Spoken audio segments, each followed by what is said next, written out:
ದಿವ್ಯಾ ಶ್ರೀಧರ್ ಅವರು ಕನ್ನಡಕ್ಕೆ ಮತ್ತೆ ಬಂದಿದ್ದಾರೆ. ಮತ್ತೆ ಕನ್ನಡಕ್ಕೆ ಬಂದಿದ್ದೀನಿ. ಮತ್ತೆ ನನ್ನ ತವ್ರ ಮನೆಯಾದ ಸುವರ್ಣ ಚಾನಲ್ಗೆ ಬಂದಿದ್ದೀನಿ. ಆನಂದ ನಿಲಯದಲ್ಲಿ ನಾನು ಒಂದು ಹಿರಿ ಸೊಸೆ ಪಾತ್ರ ಮಾಡ್ತಾ ಇದ್ದೀನಿ. ಆದರೆ ಆಕಾಶ ದೀಪದಷ್ಟು ಹೆಸರು ನನಗೆ ಅದರಲ್ಲಿ ತಂದು ಕೊಟ್ಟಿಲ್ಲ. 3 ಪ್ರಾಜೆಕ್ಟ್ ಮಾಡಿದೆ. ಅದು ಆಲ್ಮೋಸ್ಟ್ ಎಲ್ಲ 1000 ಎಪಿಸೋಡ್ಸ್. ಎರಡು ಸೀರಿಯಲ್ ಅಂತೂ 1000 ಎಪಿಸೋಡ್ಸ್ ಆಯಿತು. ಯಾಕೆ ನೀವು ಕನ್ನಡದಲ್ಲಿ ಮಾಡ್ತಾ ಇಲ್ಲ, ಮತ್ತೆ ನೀವು ಕರ್ನಾಟಕಕ್ಕೆ ಬನ್ನಿ. ನಮ್ದು ಹೆಣ್ಣು ಆಗೋದ್ರೊಳಗೆ ಏನು ಬೇಕಾದ್ರೂ ಶಕ್ತಿ ಇದೆ. 9 ಮಂತ್ಸ್ ಪ್ರೆಗ್ನೆನ್ಸಿಲಿ ನಾನು ಡೆಲಿವರಿಗೆ 5 ಡೇಸ್ ಇದೆ ಅಷ್ಟೇ. ಅದುವರೆಗೂ ನಾನು ವರ್ಕ್ ಮಾಡ್ತಾ ಇದ್ದೆ. ಸೆಲ್ಫ್ ಡ್ರೈವ್ ಬೇರೆ. ನಾನೇ ಕಾರ್ ಓಡಿಸ್ಕೊಂಡು ಒಂದು 30 ಕಿಲೋಮೀಟರ್ಸ್ ಇದೆ ಶೂಟಿಂಗ್ ಸ್ಪಾಟ್. ಅಲ್ಲಿಗೆ ಹೋಗ್ತಾ ಇದ್ದೆ, ನಾನೇ ಬರ್ತಾ ಇದ್ದೆ. 10 o'clock 11 o'clock ಮನೆಗೆ ಆಗ್ತಾಯಿತ್ತು ರೀಚ್ ಆಗಬೇಕಾದ್ರೆ ಶೂಟ್ ಎಲ್ಲ ಮುಗಿಸಿ. ಆಮೇಲೆ ಮತ್ತೆ 1 ಮಂತ್ ಅಷ್ಟೇ ಬ್ರೇಕ್. 1 ಮಂತ್ ಆದಮೇಲೆ 1 ಮಂತ್ ಬೇಬಿನ ತೊಗೊಂಡು ನಾನು ಶೂಟಿಂಗ್ ಸ್ಪಾಟ್ಗೆ ಹೋಗ್ತಾ ಇದ್ದೆ. ಇಷ್ಟೆಲ್ಲ ನಾನು ಫೇಸ್ ಮಾಡಿ ಬಂದಿದ್ದೀನಿ ಅಂತೇಳಿ ನನಗೆ ನಂಬಕ್ಕಾಗ್ತಲ್ಲ ಇದು ದಿವ್ಯಾನ ಮಾಡಿದ್ದು ಅಂತ. ನನಗೆ ಗೊತ್ತಿಲ್ಲ. ಹಾಯ್ ಹಲೋ ನಮಸ್ಕಾರ, ನಿಮ್ಮೆಲ್ಲರಿಗೂ ಯಶಸ್ ಟಾಕೀಸ್ಗೆ ಸ್ವಾಗತ. ನಾನು ವಿಶಾಲಾಕ್ಷಿ. ಪ್ರತಿಯೊಬ್ಬ ಹೆಣ್ಣು ಮಕ್ಕಳ ಲೈಫಲ್ಲಿ ಕಷ್ಟಗಳಿರುತ್ತೆ, ತುಂಬ ಏರಿಳಿತಗಳಿರುತ್ತೆ, ಅಪ್ಸ್ ಆ್ಯಂಡ್ ಡೌನ್ಸ್ ಎಲ್ಲರೂ ನೋಡಿರ್ತಾರೆ. ಆದರೆ ಈ ಹೆಣ್ಣು ಮಗಳು ಒಗ್ಗಟ್ಟಿಯಾಗಿ ನಿಂತು ಹೋರಾಡಿ ತನ್ನ ಬದುಕನ್ನು ಕಟ್ಕೊಂಡಂಥ ರೀತಿ ಇದೆಯಲ್ಲ, ಅದು ನಿಜಕ್ಕೂ ನನ್ನ ಲೈಫಿಗೆ ತುಂಬ ಇನ್ಸ್ಪಿರೇಷನ್. ಸೊ ದಿವ್ಯಾ ಶ್ರೀಧರ್ ಅವರು ಕನ್ನಡಕ್ಕೆ ಮತ್ತೆ ಬಂದಿದ್ದಾರೆ. ನಮ್ಮ ಕನ್ನಡತಿ, ಹೆಮ್ಮೆಯ ಕನ್ನಡದ ಮಗಳು. ಆಕಾಶ ದೀಪ ಸೀರಿಯಲ್ ನೀವು ನೋಡಿರ್ತೀರಿ, ಅಮ್ಮ ಸೀರಿಯಲ್ ನೋಡಿರ್ತೀರಿ, ತಮಿಳು ಭಾಷೆಗಳಲ್ಲಿ ಬೇರೆ ಬೇರೆ ಸೀರಿಯಲ್ಗಳನ್ನ ನೋಡಿ ಮೆಚ್ಕೊಂಡಿರ್ತೀರಿ. ಈಗ ನನ್ನ ಜೊತೆ ಇದ್ದಾರೆ. ಯಾಕಿದ್ದಾರೆ ಅಂತಂದರೆ ಕನ್ನಡದಲ್ಲಿ ಮತ್ತೊಂದು ಸೀರಿಯಲ್ ಮಾಡ್ತಾ ಇದ್ದಾರೆ. ಸೊ ಆ ಸೀರಿಯಲ್ ಬಗ್ಗೆ ಅವ್ರನ್ನೇ ಮಾತಾಡಿಸ್ತಾ ಹೋಗ್ತೀನಿ. ನಮಸ್ಕಾರ ಮೇಡಮ್, ಹೇಗಿದ್ದೀರಾ? ನಾನು ಸೂಪರ್. ಓಕೆ, ನಂಗೆ ತುಂಬ ಇಷ್ಟ ನೀವು ಬೆಳೆದು ಬಂದಂಥ ಹಾದಿ, ಬಟ್ ನೀವು ಬದುಕನ್ನು ಕಟ್ಕೊಂಡಂಥ ರೀತಿ ನಂಗೆ ತುಂಬ ಇಷ್ಟ. ಸೊ ಹಾಗಾಗಿ ನಿಮ್ಮ ಪರ್ಸ್ನಲ್ ಫೇವ್ರೇಟ್ ಕೂಡ. ಹೇಗಿದ್ದೀರಿ? First reaction. Thank you so much. ನಾನು ತುಂಬ ಚೆನ್ನಾಗಿದ್ದೀನಿ, ಹ್ಯಾಪಿಯಾಗಿದ್ದೀನಿ. ಮತ್ತೆ ಕನ್ನಡಕ್ಕೆ ಬಂದಿದ್ದೀನಿ. ಮತ್ತು ನನ್ನ ತವ್ರ ಮನೆಯಾದ ಸುವರ್ಣ ಚಾನಲ್ಗೆ ಬಂದಿದ್ದೀನಿ. ಒಳ್ಳೆ ಒಂದು ಆಪರ್ಚುನಿಟಿ ನನಗೆ ಸಿಕ್ಕಿದೆ. ಆಕಾಶ ದೀಪ ಈಗ ತುಂಬ ಎಲ್ಲ ಮನೆ ಮಾತಾಗಿರೋಂಥ ಪಾತ್ರ ದಿವ್ಯಾ, ದೀಪ ಅನ್ನೋ ಪಾತ್ರ ಮಾಡಿದ್ದೆ ಆಕಾಶ ದೀಪದಲ್ಲಿ. ಈಗ ಮತ್ತೆ ಇಂದ ಸ್ಟಾರ್ಟ್ ಆಗ್ತಾ ಇರೋ ಆನಂದ ನಿಲಯಕ್ಕೆ ಬಂದಿದ್ದೀನಿ. ಆನಂದವಾಗಿ ಇರೋ ಥರ ಇರೋ ಹ್ಯಾಪಿಯಾಗಿದ್ದೀನಿ. ತುಂಬ ಖುಷಿ ಆಗ್ತಾ ಇದೆ. ದಿವ್ಯಾ ಅವರು ಕನ್ನಡತಿ ಅಂತ ಹೇಳ್ತಾರೆ. ಎಲ್ಲಿಯವರು ಮೂಲತಃ? ನಮ್ಮ ಕನ್ನಡದವ್ರು ಅಂದರೆ ಯಾವ ಭಾಗದವರು ಅನ್ನೋಂಥ ಸಣ್ಣ ಕ್ಯೂರಿಯಾಸಿಟಿ. ನಾನು ಮಂಗಳೂರು ಮತ್ತು ಕೂರ್ಗಿದೆ ಅಲ್ವಾ, ಕೂರ್ಗೂ ಸೇರ್ತೀನಿ, ಮಂಗಳೂರಿಗೂ ಸೇರ್ತೀನಿ ನಾನು. ನನಗೆ ಫೈನಲಿ ಗೊತ್ತಾಯಿತು ಯಾವ ಊರಿನವರು ಅಂತ. ಸೊ ಕನ್ನಡ ತುಂಬ ಚೆನ್ನಾಗಿ ಮಾತಾಡ್ತಿದ್ರಿ, ಹಾಗಾಗಿ ಎಲ್ಲಿಯವರು ಅನ್ನೋಂಥ ಕ್ಯೂರಿಯಾಸಿಟಿ. ಇವತ್ತು ಆನಂದ ನಿಲಯ, ಆಕಾಶ ದೀಪ, ಅಮ್ಮ ಆನಂದ ನಿಲಯ. ಆ ಅಕ್ಷರ ನಿಮ್ಗೆ ಅದೃಷ್ಟ, ಲಕ್ಕಿ ಅನ್ನೋದು ನನಗೆ ಗೊತ್ತಾಯಿತು. ಆನಂದ ನಿಲಯದಲ್ಲಿ ನಿಮ್ಮ ಪಾತ್ರ ಏನು, ಯಾವ ರೀತಿ ಪ್ಲೇ ಆಗುತ್ತೆ? ಸೊ ಏನು ಹೇಳಕ್ಕೆ ಇಷ್ಟಪಡ್ತೀರಾ? ಆನಂದ ನಿಲಯದಲ್ಲಿ ನಾನೊಂದು thank you so much. First ನೀವು ಹೇಳಿದ್ರೆ ನಾನು ಲಕ್ಕಿ ಅಂತ ಹೇಳ್ತಾ ಇದ್ದೀರಾ. ಅನ್ನೋ ಅಕ್ಷರ. ಆನಂದ ನಿಲಯದಲ್ಲಿ ನಾನು ಒಂದು ಹಿರಿ ಸೊಸೆ ಪಾತ್ರ ಮಾಡ್ತಾ ಇದ್ದೀನಿ, ಸುಧಾ ಅನ್ನೋ ಪಾತ್ರ ಮಾಡ್ತಾ ಇದ್ದೀನಿ. ಇದು ಒಂದು ಕುಟುಂಬ, ತುಂಬ ಜವಾಬ್ದಾರಿ ಇರೋವಂಥ ಒಂದು ಸೊಸೆ ಪಾತ್ರ, ಒಂದು ಕೂಡು ಕುಟುಂಬ ಸ್ಟೋರಿ ಇದು ನಮ್ಮದು ಆನಂದ ನಿಲಯ. ಇದರಲ್ಲಿ ಒಂದು 4 ಜನ ಅಣ್ಣ ತಮ್ಮಂದ್ರ ಸ್ಟೋರಿ. ಅದರಲ್ಲಿ ನಾನು ಹಿರಿ ಸೊಸೆಯಾಗಿ ಬರ್ತೀನಿ. ಹಿರಿ ಸೊಸೆಯಾಗಿ ಬಂದು ಈಗ ನೋಡ್ತೀರಾ ಮನೇಲಿ ತುಂಬ ಪ್ರಾಬ್ಲಮ್ಸ್ ಬರುತ್ತೆ. ಒಂದು ಕೂಡು ಕುಟುಂಬ ಹೊಡೆದು ಅವರು ಸಪ್ರೇಟ್ ಅವ್ರವ್ರ ಲೈಫ್ ಲೀಡ್ ಮಾಡ್ಕೊಂಡು ಹೋಗ್ತಾ ಇರ್ತಾರೆ. ಹಾಗಿರ್ಬೇಕಾದ್ರೆ ನಾವು ಒಂದೇ ಮನೇಲಿ ಇದ್ಕೊಂಡು ನಮ್ಮ ಒಬ್ಬರು ಕಷ್ಟಕ್ಕೆ ಇನ್ನೊಬ್ರು ಪರಸ್ಪರ ನಾವು ಹೇಗೆ ಸ್ಪಂದಿಸ್ತೀವಿ ಅನ್ನೋದು ನಮ್ಮ ಆನಂದ ನಿಲಯದಲ್ಲಿ ನೀವು ನೋಡಬಹುದು. ತುಂಬ ನನ್ನ ಮೈದಂದ್ರಿಗೆ, ಬರೀ ನನ್ನ ಮೈದಂದ್ರು ಮಾತ್ರ ಅಲ್ಲ, ನನ್ನ ಮಕ್ಕಳಾಗಿ ನಾನು ಅವ್ರನ್ನ ನೋಡ್ಕೊಳ್ತಾ ಇರ್ತೀನಿ. ಆಕಾಶದೀಪ ಮತ್ತು ಆನಂದ ನಿಲಯ ಜರ್ನಿ ಎಷ್ಟು ವರ್ಷ ಗ್ಯಾಪ್ ಆಯಿತು? ಎಷ್ಟು ಮಿಸ್ ಮಾಡ್ಕೊಂಡ್ರಿ ನಮ್ಮ ಕನ್ನಡದ ಜನರನ್ನು ಮತ್ತು ಕನ್ನಡ ಸಿನಿಮಾ ಇಂಡಸ್ಟ್ರಿ ಆ್ಯಂಡ್ ಸೀರಿಯಲ್ನ? ಆ್ಯಕ್ಚುಲಿ ನಾನು ಆಕಾಶ ದೀಪ ಆದಮೇಲೆ 2 ಸೀರಿಯಲ್ ಮಾಡಿದ್ದೆ. ಅಮ್ಮ ಅಂತ ಮಾಡಿದ್ದೇನೆ, ಅಮ್ಮ ಅಂತ ಸ್ಟಾರ್ ಸುವರ್ಣದಲ್ಲಿ ಮಾಡಿದ್ದೆ, ಮತ್ತು ಉದಯದಲ್ಲಿ ಕಣ್ಮಣಿ ಅಂತ ಮಾಡಿದ್ದೆ. ಆದರೆ ಆಕಾಶ ದೀಪದಷ್ಟು ಹೆಸರು ನನಗೆ ಅದರಲ್ಲಿ ತಂದು ಕೊಟ್ಟಿಲ್ಲ. ಆಮೇಲೆ ನಾನು ತಮಿಳಲ್ಲಿ ಬ್ಯುಸಿ ಇದ್ದೆ. ನನಗೆ ಅದರಲ್ಲಿ ನಾನು 2-3 ಪ್ರಾಜೆಕ್ಟ್ ಮಾಡಿದೆ. ಅದು ಆಲ್ಮೋಸ್ಟ್ ಎಲ್ಲ 1000 ಎಪಿಸೋಡ್ಸ್. ಎರಡು ಸೀರಿಯಲ್ ಅಂತೂ 1000 ಎಪಿಸೋಡ್ಸ್ ಆಯಿತು. ನನಗೆ ಮತ್ತೆ ಕನ್ನಡದಲ್ಲಿ ತುಂಬ ಜನ ಕೇಳ್ತಾಯಿದ್ರು, ಬನ್ನಿ ಯಾಕೆ ನೀವು ಕನ್ನಡದಲ್ಲಿ ಮಾಡ್ತಾ ಇಲ್ಲ, ಮತ್ತೆ ನೀವು ಕರ್ನಾಟಕಕ್ಕೆ ಬನ್ನಿ, ನಮ್ಮ ಕನ್ನಡ ಭಾಷೆಯಲ್ಲಿ ಮಾಡಿ ಅಂತ ತುಂಬ ಜನನೇ ನನ್ನ ಫ್ಯಾನ್ಸ್ ಆಗಲಿ ತುಂಬ ಜನನೇ ಕೇಳ್ಕೊಳ್ತಾಯಿದ್ರು. ಮತ್ತು ನನ್ನ ಫ್ಯಾಮಿಲಿಲಿ ನನ್ನ ಊರಿನವರೆಲ್ಲ ಮಂಗಳೂರವರು, ಇರೋದ್ರಿಂದ ಅವರು ತಮಿಳು ನೋಡೋದು ಕಮ್ಮಿ ಆಗ್ತಾಯಿತ್ತು. ಅವರು ಕನ್ನಡ ಮಾಡಿ ಅಂತ ಹೇಳ್ತಾಯಿದ್ರು. ನನಗೆ ಪ್ರಾಜೆಕ್ಟ್, ನಾನು ಆವಾಗಲೇ ಹೇಳಿದಾಗೆ ನಾನು 2 ಪ್ರಾಜೆಕ್ಟ್ ಮಾಡಲಿಕ್ಕೆ ಆಗೋದಿಲ್ಲ. ಯಾಕಂದರೆ ನನ್ನ ಫ್ಯಾಮಿಲಿಗೆ ನಾನು ಅವ್ರಿಗೆ ಟೈಮ್ ಕೊಡಬೇಕು. ಎರಡು ಬ್ಯುಸಿ ವರ್ಕಲ್ಲೇ ಬ್ಯುಸಿ ಇದ್ದರೆ ನನ್ನ ಬೇಬಿಗೆಲ್ಲ ನನಗೆ ಟೈಮ್ ಕೊಡೋಕ್ಕಾಗಲ್ಲ. ಸೊ ಅದಕ್ಕಾಗಿ ಒಂದೇ ಪ್ರಾಜೆಕ್ಟ್ ಮಾಡ್ತಾಯಿದ್ದೆ. ನಂದು ತಮಿಳ್ ಪ್ರಾಜೆಕ್ಟ್ ಮುಗಿಯೋದು ಈ ಪ್ರಾಜೆಕ್ಟ್ ನನಗೆ ಅವಕಾಶ ಸಿಕ್ಕಿದ್ದು ಒಳ್ಳೆ ಟೈಮಿಗೆ ಬಂತು. ಹಾಗಾಗಿ ನಾನು ಇದು ಮಾಡಿದೆ. ಆಲ್ಮೋಸ್ಟ್ ಒಂದು 7 ಇಯರ್ಸ್ ಆದಮೇಲೆ ಮತ್ತೆ 8 ಇಯರ್ಸ್ ಆದಮೇಲೆ ಮತ್ತೆ ಕನ್ನಡ ಮಾಡ್ತಾಯಿದ್ದೀನಿ. ದಿವ್ಯಾ ಶ್ರೀಧರ್ ಅವರು ಯಾಕೆ ಇನ್ಸ್ಪಿರೇಷನ್ನು ನಮ್ಮಂಥ ಹೆಣ್ಮಕ್ಳಿಗೆ ಅಂತ ನಾನು ಯಾಕೆ ಹೇಳಿದೆ ಅಂದರೆ, ಕ್ಯಾರಿಂಗ್ ಇರ್ತೀರಾ ನೀವು, at the same time shooting ನಡೀತಾ ಇರುತ್ತೆ. ಅದು ತುಂಬ ಕಷ್ಟ ಆಗುತ್ತೆ ಒಂದು ಹೆಣ್ಮಗಳು ಹೊರಗಡೆ ಹೋಗಿ ಬಂದು ಅಂದರೆ ಎಲ್ಲ ಕೆಲಸನ ತಾನೇ ನಿಭಾಯಿಸ್ಕೊಳ್ಳೋಕ್ಕೆ. ದಿವ್ಯಾ ಅವರು ಹೇಗೆ ಮ್ಯಾನೇಜ್ ಮಾಡಿದ್ರು. ಈಗ ಮಗಳು ನಿಮ್ಮ ಪಾಲಿಗೆ ಅದೃಷ್ಟ ದೇವತೆ ಅಂತ ಬಹುಶಃ ನನಗನ್ಸುತ್ತೆ. ನೀವು ಏನು ಹೇಳ್ತೀರಿ ಮಗಳ ಬಗ್ಗೆ? ಆ್ಯಕ್ಚುಲಿ ವಿಲ್ ಪವರ್ ಇದ್ದರೆ ಏನು ಬೇಕಾದ್ರೂ ಮಾಡಿಬಿಡ್ಬೋದು ಅಲ್ವಾ. ನಾನು ವೀಕ್ ಅಂತ ಹೇಳಿದ್ರೆ ಏನು ಮಾಡೋಕ್ಕಾಗಲ್ಲ. ನಾನು ಸ್ಟ್ರಾಂಗ್ ಅಂತ ಹೇಳಿದ್ರೆ ಏನು ಬೇಕು, ಒಂದು ಕಲ್ಲು ಬಂಡೆ ಬೇಕಾದ್ರೆ ತಲೆ ಮೇಲೆ ಹೊತ್ಕೊಂಡು ಹೋಗ್ಬೋದು. ಒಂದು ಹೆಣ್ಣು ಆಗೋದ್ರೊಳಗೆ ಏನು ಬೇಕಾದ್ರೂ ಶಕ್ತಿ ಇದೆ. ನನಗೆ ಗೊತ್ತಿಲ್ಲ ಆ ಟೈಮಲ್ಲಿ ನಾನು 9 ಮಂತ್ಸ್ ಪ್ರೆಗ್ನೆನ್ಸಿಲಿ ನಾನು ಡೆಲಿವರಿಗೆ 5 ಡೇಸ್ ಇದೆ ಅಷ್ಟೇ. ಅದುವರೆಗೂ ನಾನು ವರ್ಕ್ ಮಾಡ್ತಾಯಿದ್ದೆ. ಸೆಲ್ಫ್ ಡ್ರೈವ್ ಬೇರೆ. ನಾನೇ ಕಾರ್ ಓಡಿಸ್ಕೊಂಡು ಒಂದು 30 ಕಿಲೋಮೀಟರ್ಸ್ ಇದೆ ಶೂಟಿಂಗ್ ಸ್ಪಾಟ್, ಅಲ್ಲಿಗೆ ಹೋಗ್ತಾಯಿದ್ದೆ. ನಾನೇ ಬರ್ತಾಯಿದ್ದೆ. 10 o'clock 11 o'clock ಮನೆಗೆ ಆಗ್ತಾಯಿತ್ತು ರೀಚ್ ಆಗಬೇಕಾದ್ರೆ ಶೂಟೆಲ್ಲ ಮುಗಿಸಿ. ಆಮೇಲೆ ಮತ್ತೆ 1 ಮಂತ್ ಅಷ್ಟೇ ಬ್ರೇಕ್. 1 ಮಂತ್ ಆದಮೇಲೆ 1 ಮಂತ್ ಬೇಬಿನ ತೊಗೊಂಡು ನಾನು ಶೂಟಿಂಗ್ ಸ್ಪಾಟ್ಗೆ ಹೋಗ್ತಾಯಿದ್ದೆ. ಅದು ನನಗೆ ಸಿ ಸೆಕ್ಷನ್ ಆಗಿದ್ದು.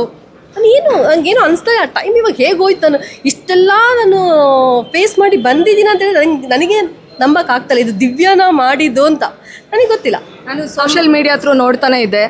ಪೋಸ್ಟ್ ಪ್ರೆಗ್ನೆನ್ಸಿ ಫಸ್ಟ್ ಪೋಸ್ಟು ನೀವು ಹಾಕಿ ಅನೌನ್ಸ್ ಮಾಡಿದ ದಿನದಿಂದ ಅವಳ ಪ್ರತಿ ಹೆಜ್ಜೆ ಅಂದರೆ ಮಗಳ ಒಂದಿಷ್ಟು ಫೋಟೋಗಳನ್ನ ಅಪ್ಲೋಡ್ ಮಾಡ್ತೀರಿ. ಸೊ ನಿಮಗೆ ಎಷ್ಟು ಕಷ್ಟ ಆಗ್ತಾ ಇದೆ, ಬಟ್ ಅದನ್ನು ಸವಾಲಾಗಿ ಸ್ವೀಕರಿಸಿ ಹೇಗೆ ಮುನ್ನೋಗ್ತಿದ್ದೀರಾ ಅನ್ನೋದನ್ನು ನಾನು ಗಮನಿಸ್ಕೊಂಡು ಬಂದಿದ್ದೆ.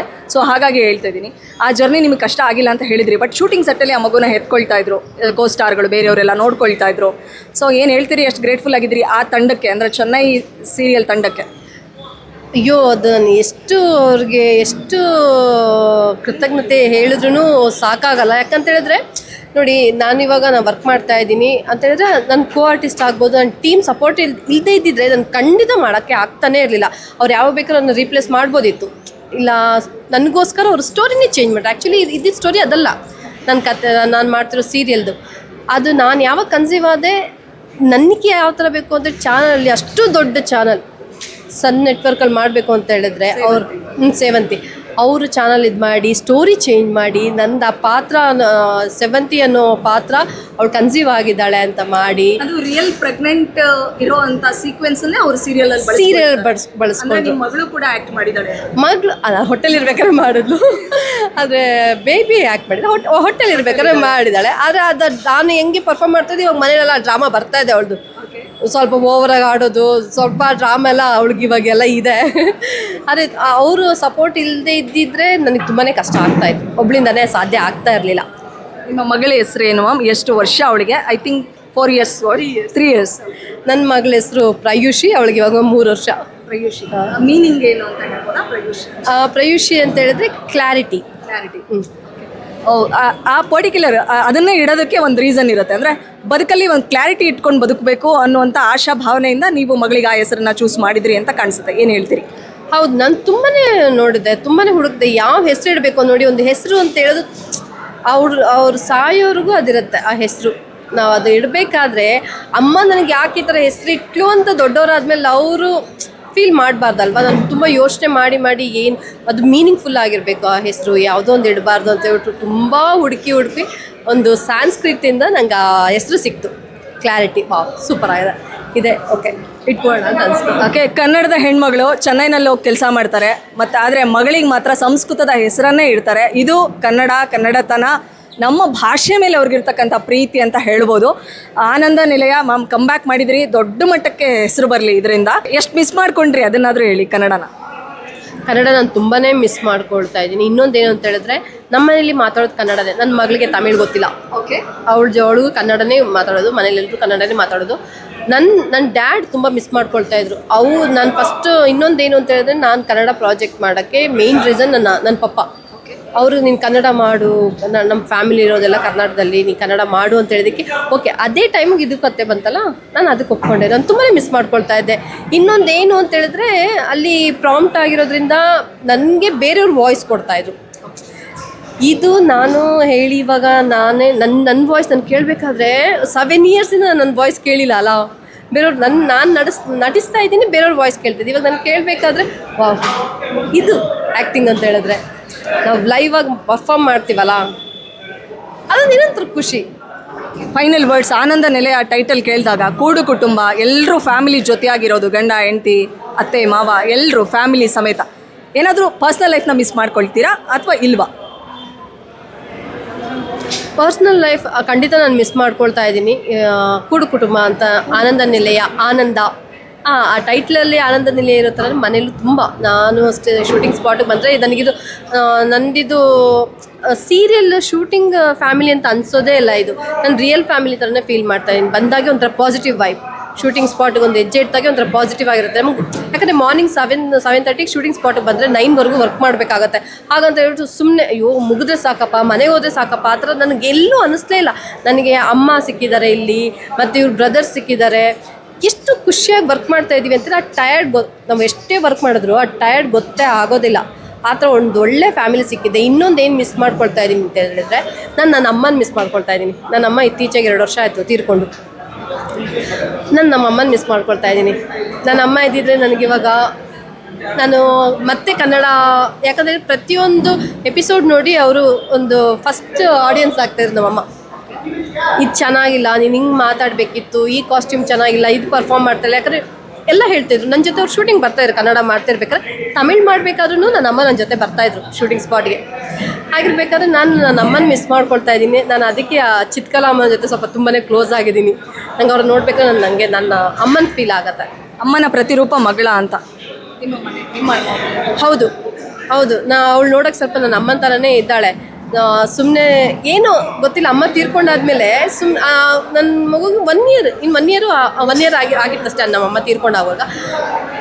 ನನಗೆ ಮಕ್ಕಳಿಗೆ ತೀರೋದವರು ಕಾಣಿಸ್ತಾರೆ ಅಂತ ಹೇಳ್ತಾರಲ್ಲ, ನನ್ನ ಮಗು ಹೇಳ್ತಾ ಇತ್ತು ಅಲ್ಲಿ ಗೋಡೆ ನೋಡ್ಕೊಂಡಲ್ಲಿ, ಅಮ್ಮಮ್ಮ ಅದಕ್ಕೆ ಮಾತಾಡೋಕೆ ಅಮ್ಮಮ್ಮ ಬಾ ಅಂತ ಹೇಳ್ತಿತ್ತು ಅಷ್ಟೇ. ನಾನು ಕೇಳ್ತಾ ಇದ್ದೆ, ಎಲ್ಲಿ ಅಮ್ಮಮ್ಮ ನೋಡೋಣ, ಸುಮ್ಮನೆ ಏನಾದ್ರು ಹೇಳ್ತಾ ಇಲ್ಲ, ಅಲ್ಲಿ ಬೇರೆ ಕಡೆ ಈ ಸೈಡ್ ತಿರುಗಿಸಿದ್ರು ತಿರುಗ್ಬಿಟ್ಟು ಅಲ್ಲೇ ಹೇಳ್ತಾ ಇದ್ದೆ, ನೋಡಿ ಎಲ್ಲಿ ಅಮ್ಮಮ್ಮ ಅಂತ. ಮೋಸ್ಟ್ಲಿ ಅಮ್ಮ ಬಂದು ಅವಳ ಹತ್ರ ಮಾತಾಡಿಸ್ತಿದ್ರು ಏನೋ ಅಂತ ಗೊತ್ತಿಲ್ಲ. ಟೈಮಲ್ಲಿ ಅಮ್ಮ ತೀರ್ಕೊಳ್ಳೋ ಟೈಮಲ್ಲಿ ನಮ್ಮ ಮಗುರು ತುಂಬ ಅಟ್ಯಾಚ್ ಆಗಿದ್ರು ಅಮ್ಮ. ಅವ್ರು ನೋಡ್ಕೊಂಡಿದ್ದಾರೆ ಚೆನ್ನಾಗಿ. 5 ಮಂತ್ಸ್ವರೆಗೂ ಅಮ್ಮ ನೋಡ್ಕೊಂಡಿದ್ದಾರೆ. ಆಮೇಲೆ ಅಮ್ಮಂಗೆ ಹುಷಾರಿಲ್ಲದೆ ಆಯ್ತಲ್ವ, ಸೊ ಅಮ್ಮಂಗೆ ಸ್ವಲ್ಪ ಕಷ್ಟ ಆಗ್ತಾಯಿತ್ತು. ಆದರೂ ಕೇಳ್ತಾಯಿದ್ರು ಅವ್ರಿಗೆ ಲಾಸ್ಟ್ ಮೂಮೆಂಟ್ವರೆಗೂ ಪ್ರಯು ಹೇಗಿದ್ದಾಳೆ ಅಂತ ಕೇಳ್ತಾಯಿದ್ರು. ದಿವ್ಯಾ ಮೇಡಮ್ ಬದುಕು ಹೇಗಿದೆ? ತುಂಬ ಸವಾಲುಗಳ ನಡುವೆ ತುಂಬ ಸುಂದರವಾಗಿ ಕಟ್ಕೊಂಡಿದ್ದೀರಾ ಅಂತ ಕಾಣಿಸುತ್ತೆ ನನಗೆ. ಥ್ರೂ ಸೋಷಿಯಲ್ ಮೀಡಿಯಾನಷ್ಟೇ ನಾನು ನೋಡಿರೋದು. ಸೊ ಹೇಗಿದೆ ಬದುಕು? Last words. ಬದುಕು ಯಾವಾಗಲೂ ಒಂದೇ ಥರ ಇದ್ದರೆ ಬೋರ್ ಆಗಿಬಿಡುತ್ತಲ್ಲ.